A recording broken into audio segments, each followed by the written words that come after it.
اعوذ باللہ من الشیطان الرجیم بسم اللہ الرحمن الرحیم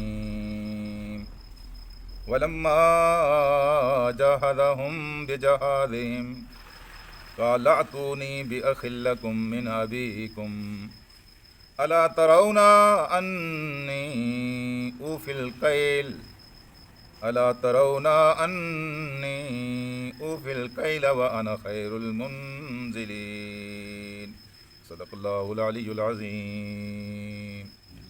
رفقائے گرامی، جب میری 7 دن کی دلہن بیٹی کا ایک ایکسیڈنٹ میں انتقال ہوا تو اس دن مجھے یوں لگا کہ ایک قیامت ہے جو میرے سر پر بھی گئی ہے، اور اس جیسا صدمہ میں نے اپنی زندگی میں نہیں دیکھا ہے۔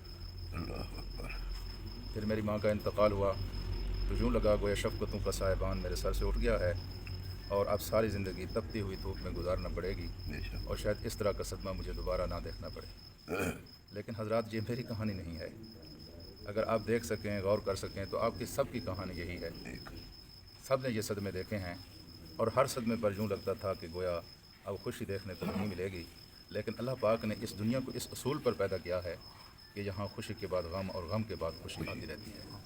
یہ بالکل اسی طرح جڑی ہوئی چیز ہے جس طرح دن کے ساتھ رات اور رات کے ساتھ دن۔ گویا یہ سبق جو 20 گھنٹے اللہ تبارک و تعالیٰ انسان کو پڑھا رہا ہے کہ یہ رات ہے، اس کے بعد دن آئے گا۔ دن کے وقت سبق ہوتا ہے کہ دن ہے، اس کے بعد رات آئے گی۔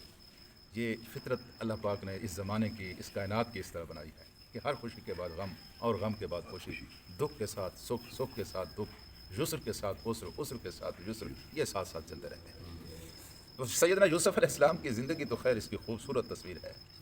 جب آپ کنویں میں گئے تو کیا غم کی کیفیت ہوگی، آپ خود اندازہ لگائیں۔ لیکن کنویں میں پڑے ہوں گے، 1 دن پڑے ہوں گے، 1 گھنٹہ پڑے ہوں گے، اس کی کوئی وہ وضاحت تو نہیں ہے، لیکن اس کے فوراً بعد اللہ تبارک و تعالیٰ نے اس کنویں سے نکالنے کا سبب بنا دیا۔ تو کتنی خوشی ہوئی ہوگی جب سیدنا یوسف علیہ السلام اس کنویں سے نکلے ہوں۔ اچھا، پھر جب مصر کے بازار میں بکے ہوں گے تو اس وقت کیا کیفیت ہوگی غم کی؟ کون مجھے خرید کر لے جائے گا، اور میں کس کے گھر جاؤں گا، اور وہ کیسا آدمی ہوگا؟ اس غم کی کیفیت سے اللہ تبارک و تعالیٰ نے ان کو نکال کر اس گھر میں پناہ دی جو اس وقت مصر کا سب سے زیادہ عزتوں اور راحتوں والا گھر ہے۔ وہاں شہزادوں کی طرح آپ نے زندگی گزاری، لیکن وہی گھر پھر آپ کے لیے جہنم کا بن گیا۔ کیا کیفیت ہوگی کہ مجھے اب اس گھر سے محروم ہونا پڑے گا، اب یہ ماں سے، اس باپ سے محروم ہونا پڑے گا۔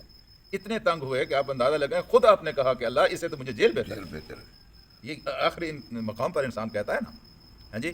تو پھر اس کے بعد جیل چلے گئے، اور سالوں تک جیل رہے، کوئی مہینوں کی بات نہیں ہے جی، سالوں تک جیل کے اندر رہے۔ یہ غم کی کیفیت تھی، لیکن غم کی ان کیفیتوں سے گزار کر اللہ تبارک و تعالیٰ نے ان کو سب سے زیادہ عزت اور راحت والی زندگی عطا کی، اور آپ ملک کے بادشاہ بن گئے۔ تو کیا سبق ملا کہ غم کے بعد خوشی اور خوشی کے بعد غم۔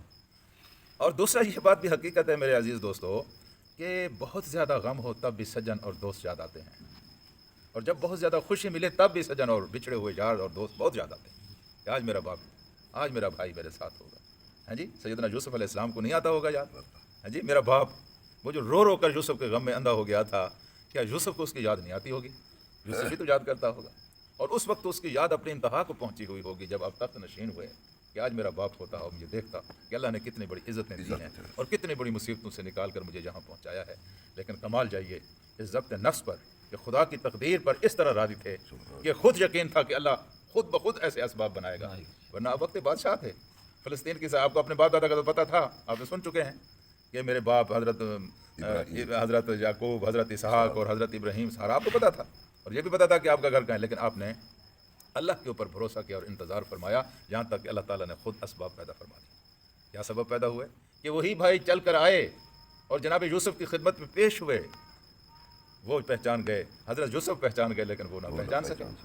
اور یہاں بھی حضرت یوسف علیہ السلام نے کمال صبر کا مظاہرہ کیا۔ ہاں جی، فلما جہزہم بجہازہم، جب ان کا سامان تیار کر دیا یوسف علیہ السلام نے۔ جہازہ اس کیفیت کو کہتے ہیں جب کسی مسافر کی سفر کی تیاری ہو اور اس کا سامان سفر ہو، اس کو جہاز کو جہاز اس لیے کہتے ہیں۔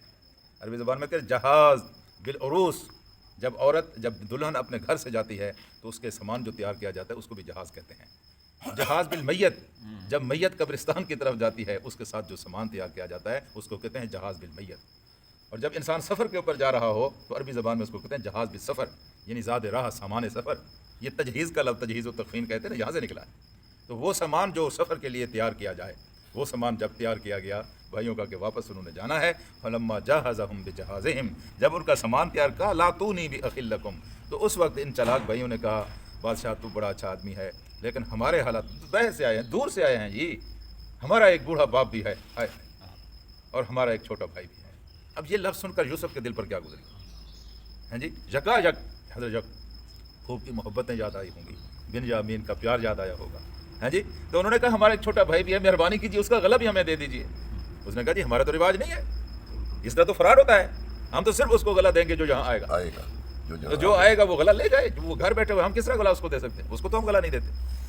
اچھا تم چلو کہہ رہے ہم تمہیں غلہ دے دیتے ہیں، لیکن اب شرط یہ ہے کہ لا تو نہیں، تو اسے لے کر آنا اب تم اس بھائی کو، غلہ ہم تمہیں دے دیتے ہیں، اصول ہمارا نہیں ہے، چلو تم کہہ رہے ہو ہمارا ایک بوڑھا بھائی ہے اور ایک بوڑھا باپ ہے اور چھوٹا بھائی ہے، چلو ہم تمہیں غلہ دے دیتے ہیں۔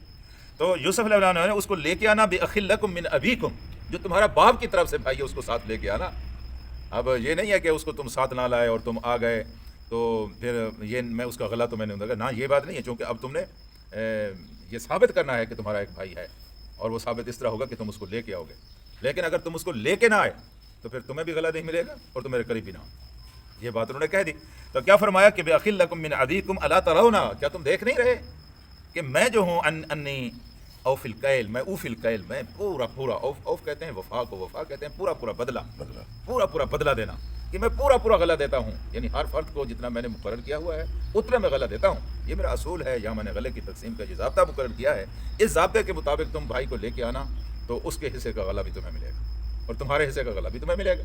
اور پھر دوسری بات جو فرمائی وہ یہ تھی کہ وانا خیر المنزلین، میں ان بادشاہوں میں نہیں ہوں جو کمزوروں، لاچاروں، ضعیفوں، پردیسیوں کی جیبیں کاٹ لیں، میں ان بادشاہوں میں سے نہیں ہوں۔ ہاں جی، جو ریڑھی پر گنڈیریاں بیچنے والا، مونگ پھلیاں بیچنے والا، جوتیاں کاٹنے والا، ہاں جی، اور سڑکوں کے اوپر پتھر کوٹنے والا بیچارہ غریب، ہاں جی، اس کے اوپر ٹیکس لگاؤ، اس کے بجلی کے بل لگاؤ اور خود عیاشیاں کرو اور تمہارے بچے جو ہے عیاشیاں کرے، ہم ان بادشاہوں میں نہیں ہیں۔